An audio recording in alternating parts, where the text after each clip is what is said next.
जय Hind all dear students, फिर से स्वागत है आपका हमारे online platform the science park पर। गाइस, लास्ट क्लास में हम लोगों ने इम्पोर्टेंट चैप्टर्स को कवर किया था। नेक्स्ट हम लोग जो पढ़ने वाले हैं एक ऑब्जेक्टिव टाइप चैप्टर है इलेक्ट्रोमैग्नेटिक वेव्स मीन्स विद्युत चुंबकीय तरंगे। वेव्स के बारे में पढ़ने वाले हैं। एमपी बोर्ड के हिसाब से अगर देखा जाए तो मार्क्स का जो वैल्यूएशन है वो है 2 नंबर का एक क्वेश्चन यहाँ से बनता है और 2 ऑब्जेक्टिव टाइप क्वेश्चन यहाँ पर बनते हैं। टोटल 4 नंबर का यूनिट है गाइस। स्टार्ट करते हैं। यह है यूनिट नंबर 5 धारा विद्युत चुंबकीय तरंगे। यूनिट का नाम है विद्युत चुंबकीय तरंगे और चैप्टर का नाम भी है विद्युत चुंबकीय तरंगे। ठीक है। सो विद्युत चुंबकीय तरंगे क्या होती है तो नाम से क्लियर हो रहा है। पहले तो मैं ये बता दूं आपको कि विद्युत चुंबकीय तरंगों को इलेक्ट्रोमैग्नेटिक वेव्स कहा जाता है। इलेक्ट्रोमैग्नेटिक वेव्स शॉर्ट फॉर्म में इसे अगर हम लोग देखें तो इसे कहा जाता है ईएम वेव्स। क्या कहा जाता है गाइस? EM waves. तो वे तरंगे जो एक दूसरे के लंबवत विद्युत क्षेत्र और चुंबकीय क्षेत्र के दोलनों से मिलकर बनती है, एक दूसरे के लंबवत विद्युत क्षेत्र और चुंबकीय क्षेत्र के दोलनों से मिलकर बनती है, विद्युत चुंबकीय तरंगे कहलाती है।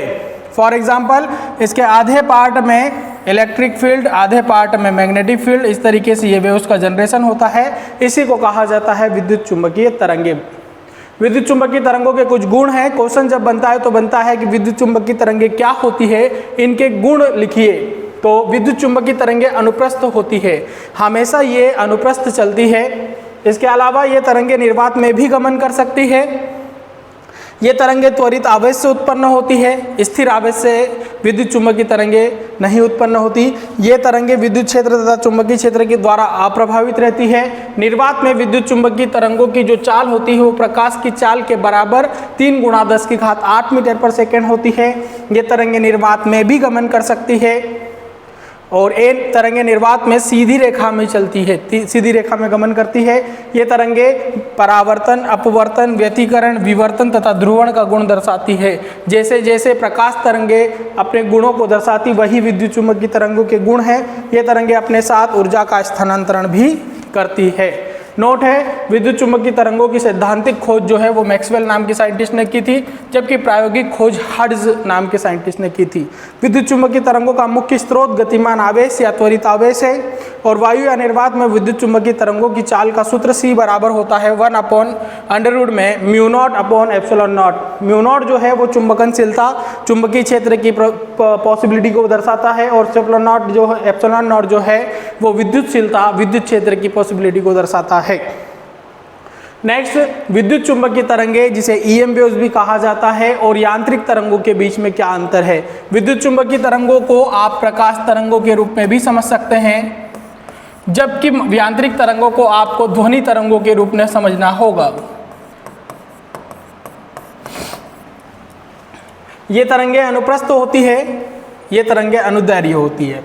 ये तरंगे निर्वात में भी गमन कर सकती है, इनके लिए एक माध्यम की आवश्यकता होती है।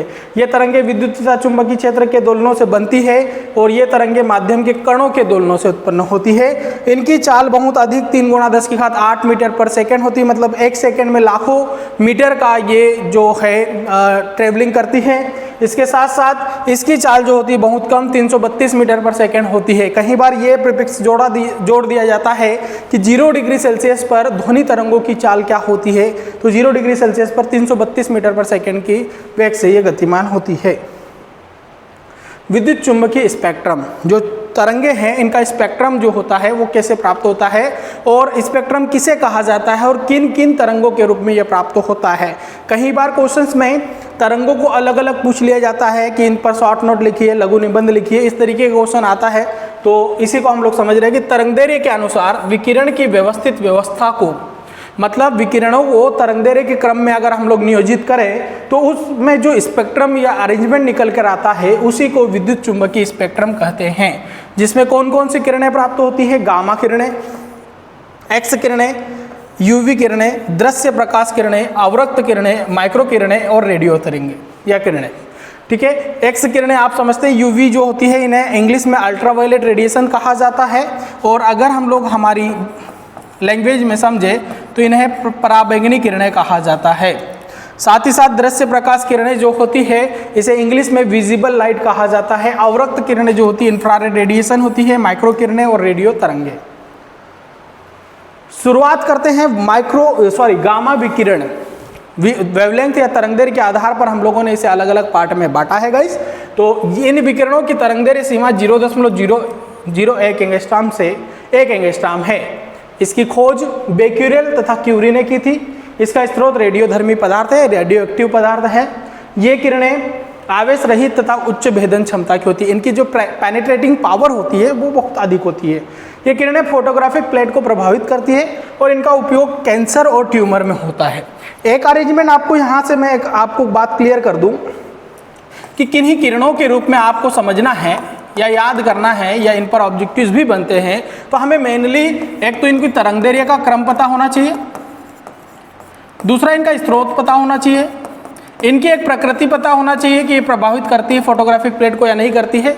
इस अरेंजमेंट पर भी इसको समझा जा सकता है, तरंगदैर्घ्य का क्रम, स्रोत, प्रकृति क्या होती है इसकी। इसके अलावा इनकी खोज किसने की थी और साथ ही साथ इनका एक उपयोग। तो एक पर्टिकुलर नोट बनकर आ जाता है गाइस किसी भी किरण के ऊपर। तो हम लोग समझ रहे थे गामा किरणें, इसके साथ आता है एक्स किरणें। इन विकिरणों की तरंगदैर्घ्य सीमा आगे बढ़ गया, 0.001 से था, अब 1 एंगस्ट्रॉम से 100 एंगस्ट्रॉम है। इसकी खोज जो है वो रोंजन नाम के वैज्ञानिक ने की थी। अब जब अत्यधिक सक्रिय कैथोड किरणों को किसी धातु की सतह पर आपतित किया जाता है, किसी मेटल टारगेट पर जब बहुत ही ज़्यादा हाई फ्रीक्वेंसी लाइट को डाला जाता है तो एक्स किरणें निकलती है। ये फोटोग्राफिक प्लेट को प्रभावित करती है। गामा किरणों की तुलना में इनकी जो भेदन क्षमता होती है, पेनिट्रेटिंग पावर, वो कम होती है। इनका उपयोग हड्डियों में फ्रैक्चर का पहचान करने में होता है। पराबैंगनी किरणें, अल्ट्रावायलेट रेडिएशन। इन विकिरणों की तरंगदैर्घ्य 100 एंगस्ट्रॉम से 4000 एंगस्ट्रॉम होती है। तो पहला गामा पढ़ा, दूसरा हम लोगों ने पढ़ा है एक्स किरणें, अब पराबैंगनी यूवी। इसकी खोज जो थी वो रीटर ने की थी। इसका स्रोत सूर्य है, सूर्य से निकल के आती है। ये किरणें मनुष्य के लिए बहुत हानिकारक होती है या किसी भी जीव के लिए हानिकारक होती है। इनकी भेदन क्षमता कम होती है। ये फोटोग्राफिक प्लेट को प्रभावित करते हैं। इनका उपयोग खाद्य सामग्री के संरक्षण में किया जाता है, फूड कंजर्वेशन में इसका उपयोग होता है। दृश्य प्रकाश, इन विकिरणों की तरंगदैर्घ्य 4000 एंगस्ट्रॉम से 7900 एंगस्ट्रॉम है। इसकी खोज जो है वो किसने की थी? न्यूटन नाम के वैज्ञानिक ने विजिबल लाइट की खोज की थी। वे सूर्य और आयनित गैसों द्वारा निर्मित होते हैं। ये किरणें फोटोग्राफिक प्लेट को प्रभावित करती है। ये किरणें विद्युत प्रभाव उत्पन्न करती है और इनका उपयोग अणुओं की संरचना के अध्ययन में किया जाता है, छोटे छोटे ऑर्गेनिज्म, अणुओं के लिए। अवरक्त विकिरण, इंफ्रारेड। इन विकिरणों की तरंगदैर्घ्य सीमा 7900 एंगस्ट्रॉम से 10⁻7 एंगस्ट्रॉम है। इसकी खोज हर्सेल नाम के साइंटिस्ट ने की थी। इसका स्रोत सूर्य एवं गर्म वस्तु है, हॉट ऑब्जेक्ट। ये फोटोग्राफिक प्लेट को प्रभावित करते हैं। इनका प्रभाव जो होता है वो गर्म होता है और इनका उपयोग रात में फोटोग्राफी में किया जाता है, नाइट फोटोग्राफी में उपयोग किया जाता है। सूक्ष्म विकिरण, इन विकिरणों की तरंगदैर्घ्य सीमा 10⁻7 एंगस्ट्रॉम से 10⁻14 एंगस्ट्रॉम है। इसकी खोज जो है वो हड्सन ने की थी। ये स्पार्क डिस्चार्ज द्वारा उत्पन्न होती है। ये फोटोग्राफिक प्लेट को प्रभावित नहीं करती है। इसके पहले सारी किरणों में पढ़ा कि फोटोग्राफिक प्लेट को प्रभावित करती है, लेकिन सूक्ष्म विकिरण नहीं करती है। इनका उपयोग जो है राडार और दूरसंचार में किया जाता है। फिर सूक्ष्म और माइक्रो दोनों एक ही है ना। रेडियो विकिरण, इन विकिरणों की तरंगदैर्घ्य सीमा 10⁻9 से 10⁻14 एंगस्ट्रॉम है। इसकी खोज मार्कोनी ने की थी। ये किसी विद्युत चालक में उच्च आवृत्ति वाली प्रत्यावर्ती धारा के प्रवाह से उत्पन्न होती है और इनका उपयोग रेडियो और टीवी सिग्नल के प्रसारण में किया जाता है। हाई रेंज ट्रांसफॉर्मेशन में इसका उपयोग होता है। इसके बाद इंपॉर्टेंट नोट बन के आता है वायुमंडल क्या होता है। अभी हम लोगों ने पढ़ा बेटा गाइस कि वहाँ रेडिएशंस क्या होती है, 7 रेडिएशन, 7 किरणों के बारे में पढ़ा। ऐसे ही है वायुमंडल। तो वायु का वह आवरण जो पृथ्वी की सतह से लगभग 300 किलोमीटर तक फैला हुआ है वो वायुमंडल कहलाता है। वायुमंडल में मुख्य रूप से ऐसे तो 7 रेडिएशन और 7 लेयर्स होती है, लेकिन मुख्य रूप से इतने मंडल होते हैं: क्षोभ मंडल, समताप मंडल, ओजोन मंडल, मध्य मंडल और आयन मंडल। कैसे कैसे इनकी प्रॉपर्टीज होती है? सबसे निचला यही होता है 0 से 12, 12 से 30 किलोमीटर तक फैला होता है, 30 से 50, 50 से 100, 50 से 80 और 80 से 300 किलोमीटर तक आयन मंडल, जो कि सबसे ज़्यादा क्षेत्रफल रखता है, एरिया रखता है अपने पास। यह वायुमंडल का सबसे निचला भाग है।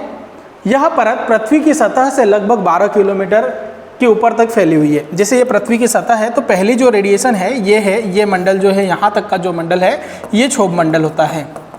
ये पृथ्वी की सतह पर 0 है तो ये जो है 12 किलोमीटर तक फैला हुआ है गाइस। इनमें मुख्य रूप से CO2 मीन्स कार्बन डाइऑक्साइड और ऑक्सीजन होती है, ठीक है। वायुमंडल के इस भाग में सदैव विक्षोभ होते रहते हैं, इसलिए इसे क्षोभ मंडल कहते हैं। समताप मंडल, यह परत पृथ्वी की सतह से 12 किलोमीटर से लगाकर 30 किलोमीटर तक फैली हुई है। इस परत के वायुमंडल का तापमान लगभग स्थिर रहता है, एक जैसा तापमान रहता है, इसलिए इसे समताप मंडल कहते हैं। इसमें धूल के कण नहीं होते हैं, यह भाग लगभग विक्षोभ रहित होते हैं, मतलब इसमें विक्षोभ नहीं होता है। ओजोन मंडल, यह बहुत इंपॉर्टेंट है, कई बार क्वेश्चन बनता है कि ओजोन मंडल की भूमिका को समझाइए, तो ये आपको पूरा पोर्शन लिखना है कि यह परत पृथ्वी की सतह से 30 किलोमीटर से लेकर लगभग 50 किलोमीटर तक फैली हुई है। इस क्षेत्र में वायुमंडल का मुख्य भाग ओजोन है। यह परत सूर्य से आने वाली पराबैंगनी विकिरणों के अधिकांश भाग को अवशोषित कर लेती है और उन्हें पृथ्वी तक पहुंचने नहीं देती है, इसलिए इसे सुरक्षा कवच भी कहा जाता है। यह विकिरण मनुष्य, जानवरों और पौधों के लिए, जितने भी जीवित या जैविक घटक होते हैं उनके लिए बहुत उपयोगी है और उनकी संरक्षा करती है, सुरक्षा करती है, इसलिए इसे सुरक्षा कवच भी कहा जाता है। कई बार क्वेश्चन बन जाता है कि ओजोन मंडल को सुरक्षा कवच कहते हैं क्यों, तो भी आपको यही आंसर लिखना है। नेक्स्ट, मध्य मंडल, यह परत पृथ्वी की सतह से 50 किलोमीटर से लगाकर 80 किलोमीटर तक फैली हुई है। इस परत का ताप 3.3 डिग्री सेल्सियस 30 डिग्री सेल्सियस प्रति किलोमीटर की दर से घटता है और इस परत के शीर्ष पर तापमान जो होता है -90 डिग्री सेंटीग्रेड होता है। आयन मंडल, यह परत पृथ्वी की सतह से 80 किलोमीटर से लगाकर 300 किलोमीटर तक फैली हुई है। जैसे जैसे हम इस क्षेत्र में ऊपर जाते हैं इस परत का तापमान बढ़ जाता है, ऊपर जाएंगे तापमान बढ़ेगा और वायुमंडलीय दबाव बहुत क्या हो जाता है, कम हो जाता है, तथा इस मंडल के शीर्ष पर ताप लगभग 423 डिग्री सेल्सियस बहुत ज़्यादा होता है। सूर्य से आने वाली एक्स किरणें तथा पराबैंगनी किरणें इस क्षेत्र में अवशोषित हो जाती है, जिससे इस क्षेत्र में उपस्थित वायु का पूरी तरीके से आयोनाइज हो जाता है, आयनीकरण हो जाता है, इसीलिए इसे आयन मंडल कहते हैं। यह बहुत सूर्य के पास में होती है। यह कुछ क्वेश्चन कैसे बनेंगे, छोटे छोटे क्वेश्चन 2-2 नंबर में। विद्युत चुंबकीय तरंगें कैसे उत्पन्न होती है, तो विद्युत चुंबकीय तरंगें चुंबकीय क्षेत्र और विद्युत क्षेत्र के परिवर्तन, समय के साथ परिवर्तन से उत्पन्न होती है। किस प्रकार का आवेश विद्युत चुंबकीय तरंगें उत्पन्न करता है, तो अभी हम लोगों ने पढ़ा है गतिमान या त्वरित आवेश विद्युत चुंबकीय तरंगें उत्पन्न करता है। फोटोग्राफी के डार्क रूप में प्रायः लाल रंग का प्रकाश उपयुक्त होता है, क्यों? लाल रंग के फोटोन की ऊर्जा बहुत क्या होती है, कम, अतः लाल रंग फोटोग्राफी प्लेट को प्रभावित नहीं कर पाता है, इसलिए फोटोग्राफी के डार्क रूम में लाल रंग का उपयोग होता है। ग्रीन हाउस प्रभाव क्या है, तो पृथ्वी के निचले वायुमंडल से मतलब सीधी सी बात है, जब प्रकाश से सूर्य से निकलने वाली किरणें दिन के समय पर पृथ्वी के अंदर प्रवेश करती है तो अंदर के अंदर उसका आंतरिक परावर्तन होते रहता है, जिसके कारण पृथ्वी की सतह के निचला सिरा जो होता है वो गर्म हो जाता है। इसी को ग्रीन हाउस प्रभाव या ग्रीन हाउस इफेक्ट कहते हैं। तो पृथ्वी के निचले वायुमंडल से अवरक्त विकिरण के नियमित परावर्तन के कारण पृथ्वी की सतह को गर्म बनाए रखना ग्रीन हाउस प्रभाव कहलाता है। अथवा में सिंपल लैंग्वेज में समय समझें तो दिन के समय सूर्य से आने वाली विद्युत चुंबकीय तरंगें वायुमंडल को पार करके पृथ्वी तक पहुंच जाती है, जिससे पृथ्वी की सतह क्या हो जाती है, गर्म बनी रहती है। इस प्रभाव को ग्रीन हाउस प्रभाव या पौधाधर प्रभाव भी कहते हैं। एक इंपॉर्टेंट क्वेश्चन, विस्थापन धारा या डिस्प्लेसमेंट करंट किसे कहते हैं, इस पर भी क्वेश्चन बनता है गाइस। तो विस्थापन धारा समय परिवर्तनशील विद्युत क्षेत्र, मतलब समय के साथ विद्युत क्षेत्र अगर बदलता जाता है तो उसके कारण जो विद्युत धारा उत्पन्न होती है, in short we can say that कि विद्युत क्षेत्र में समय के साथ परिवर्तन होने के कारण जो धारा उत्पन्न होती है उसी को विस्थापन धारा कहते हैं। लेकिन इसके मैथमेटिकल एक्सप्रेशन के लिए विद्युत फ्लक्स में परिवर्तन की दर तथा माध्यम की विद्युतशीलता, परिवर्तन की दर मतलब d∅/dt, और विद्युत क्षेत्र में हो रही है तो d∅e लिख देंगे हम लोग, तथा माध्यम की विद्युतशीलता, विद्युत क्षेत्र की बात होती है विद्युतशीलता किसको, ε0 को, के गुणनफल को विस्थापन धारा कहते हैं, अर्थात ID बराबर होता है ε0 इंटू d∅e/dt। तो guys main most important question हम लोग पढ़ चुके हैं। मेन क्वेश्चन है तुल्यकालिक उपग्रह या भूस्थायी उपग्रह या जियोस्टेशनरी सैटेलाइट क्या होता है। तो तुल्यकाली उपग्रह या भूस्थायी उपग्रह एक ऐसा कृत्रिम उपग्रह है जो पश्चिम से पूर्व की ओर पृथ्वी की परिक्रमा करता है, जिसका आवर्तकाल भी पृथ्वी के आवर्तकाल के अपने अक्ष के परितः, जैसे पृथ्वी 24 घंटे में एक बार घूमती है तो इसका भी वही होता है। साथ ही साथ इसकी पृथ्वी तल से लगभग ऊंचाई जो है वो 36,000 किलोमीटर होती है। इसे संचार उपग्रह भी कहते हैं। इस पर ऑब्जेक्टिव बनते हैं, इसलिए मैंने इसको कवर किया है। ठीक है गाइस, तो मोस्ट इंपॉर्टेंट हम लोग चैप्टर नंबर 8 यूनिट नंबर 5 को कवर कर चुके हैं। इसमें 2 नंबर का एक क्वेश्चन जो अभी मैंने पढ़ा है, इसमें से थ्योरी है, बहुत बढ़िया है, बन जाएगा। Thank you so much.